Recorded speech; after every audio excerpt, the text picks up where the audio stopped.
మైసూరు ప్రాంతాల్లో ఇప్పటికి ఉన్నాయి. ఎందుకది? అకార్యకారి.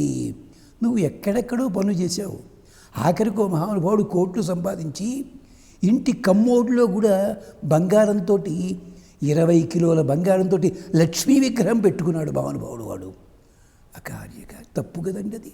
ఏం చేస్తాం? అకార్యకారి. అవకీర్ణి. చెయ్యకూడని తప్పేమిటి అంటే రకరకాలు ఉన్నాయి. అలాంటివి ఏమిటది?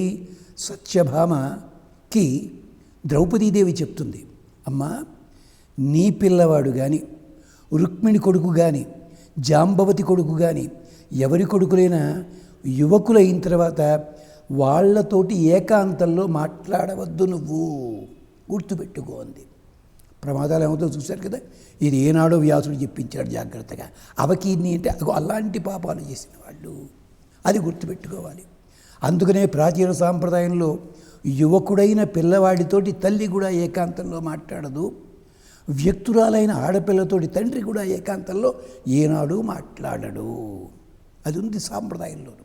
ఇగో ఇది. అందుకని భ్రూణ అంటే చిన్నపిల్లల్ని చంపకూడని వాళ్ళని చంపినవాడు ఉంటాడు. కాదలు బోళ్ళని ఉన్నాయి ఇతర పురాణాల్లో. గురుతల్పగ అంటే గురువుగారు సేనించి ఉండే తల్పం మీద సేనించి ఉండడం. అంటే భార్యతో ఉన్నా కదా, అది పక్కన పెట్టండి. కాదు, ఎవరున్నారో వాళ్ళు అక్కడ. అందుకనే ప్రాచీన కాలంలో గురువుగారు అక్కడ పడుకుంటే వీటి కింద చాపేసి పడుకో, లేదా పక్క పడుకో, పర్లేదు చాపి తెచ్చుకో, లేదు.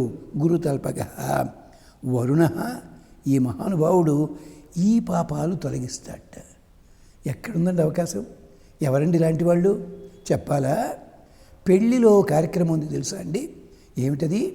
ఆడపిల్ల దగ్గర, ఆడపిల్ల నెత్తి మీద బండి కాడి పెట్టి, ఎద్దుల బండి కాడి పెట్టి పాలు పోస్తూ మంత్రాలు చదువుతారు, శిరస్సును అభిషేకిస్తారు.